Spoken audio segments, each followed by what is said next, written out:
Simon is really sticking his neck out this morning, saying, "I'm taking it from you, Simon, that you think it could be Chelsea's season. That this could be the time if everything goes to plan under Tuchel and all the different. Well, he's here to win the league, isn't he? He like laid Lukaku comes in and has a blinding season. I mean, he's not buying £97.5 million centre forwards to not progress past where he was last year. Yeah. He came in the door, he laid out his stall, said that my job is to win things in the first 18 months, and I've got 18 months to do it. Now, of course, he's got a bit more fat, more meat on the bone because he got himself a new contract. But that doesn't alter the parameters. He's working for Chelsea. If he doesn't progress this year, he'll be out of a job. Yeah. All he'll do is get paid more money. Well, on the way out. Absolutely. I want to get onto that with you very shortly because Abramovich doesn't exactly show much patience when it goes wrong. So we know that. But we'll turn our attention now to Chelsea and Chelsea fans getting in touch this morning because no doubt there is an upbeat feeling. There is a feeling of confidence. And why shouldn't there be? You won the Champions League and now you've won the Super Cup as well after beating Villarreal on penalties. Is this going to be, in spite of Grealish going to City, in spite of everything else that's going on, is this going to be Chelsea's time? Are they going to win the Premier League? Phil, big Chelsea fan, good morning to you, mate. How are you? Good morning, lads. How you doing? Good, Phil. Not as good as you by the sounds of it. How are you? I'm great. I'm buzzing. I actually said months and months ago, I think if we was going to sign a centre forward, it should be Lukaku. People sort of scratch their heads. But I tell you what, he's come on in leaps and bounds, Lukaku. The only problem that Tuchel's going to have is, at the moment, is keeping these players happy. And I don't think he knows when Lukaku starts, which I think he'll start most of the games, who's he going to play him with? And he's got an abundance of riches. It's a great problem to have, but I don't think he knows his best team yet. But it's all looking really, really good. And where are you on Kepa then, Phil? Because at the moment, there it is, roles reversed. He comes on and he saves the day and wins a match for Chelsea. Is he still got life left in his Chelsea career? Yeah, I mean, I think he had. What he did a few years ago with Sarri, I mean, it's unforgivable, really.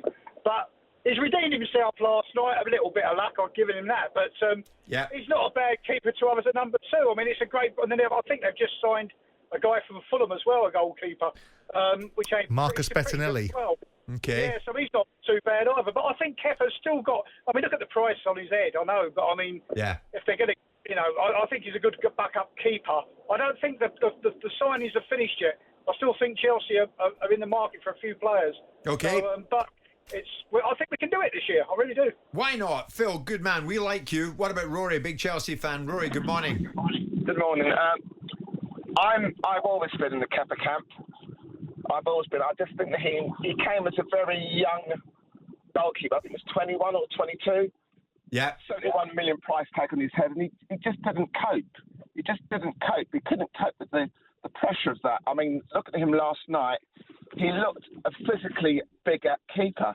It looks like he's been working out. I don't know who with, but he certainly looks more confident yesterday.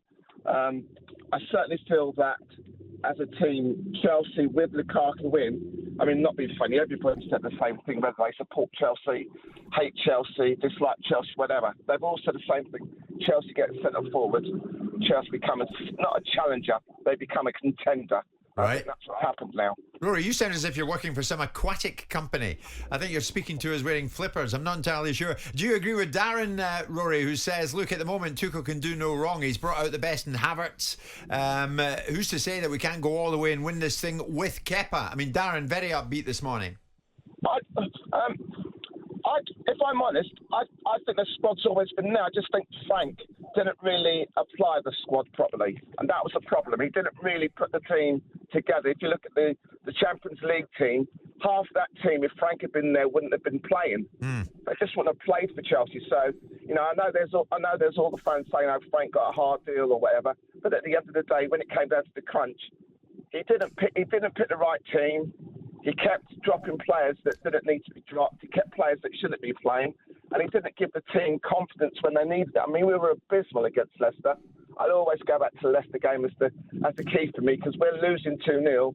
And if anybody decides to have a look, just, do a bit of watching and look at that game, we're losing 2-0. Leicester are winning 2-0. And Frank and Brendan Rodgers have got exactly the same pose on the halfway line.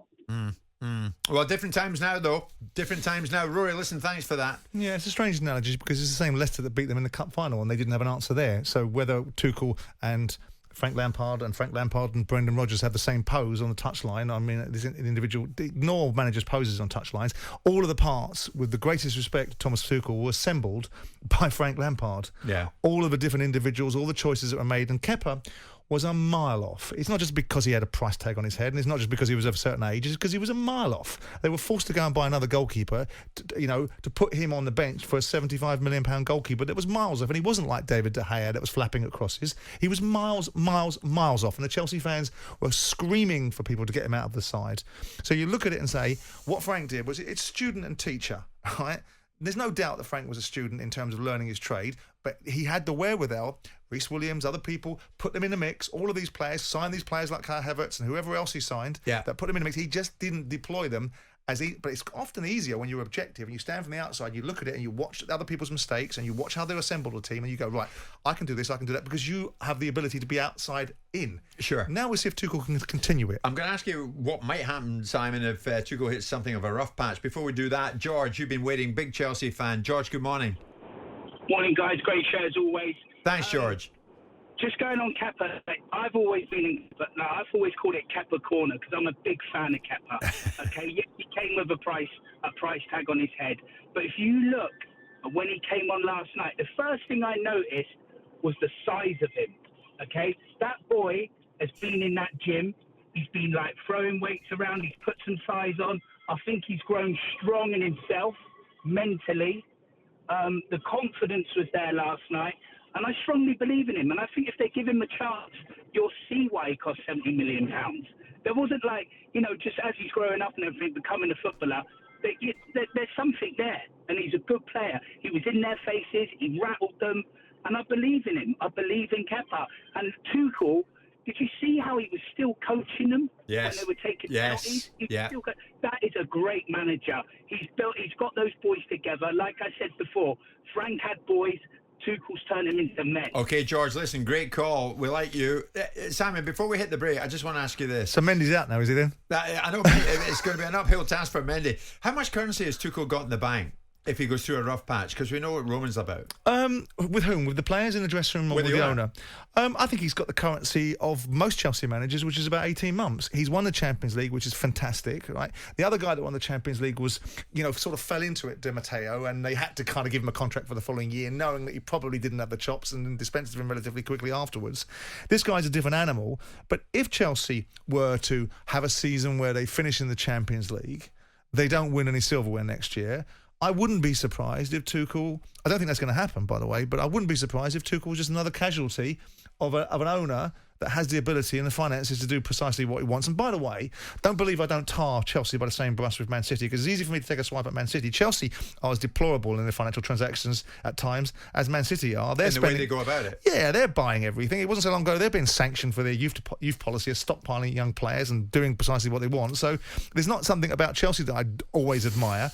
But their performance yesterday against Villarreal, it wasn't a great performance, but they won.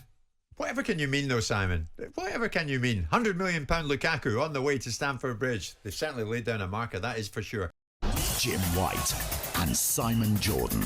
Monday to Thursday morning, 10 till 1. On AM, on DAB, via the talkSPORT app and on your smart speaker. talkSPORT.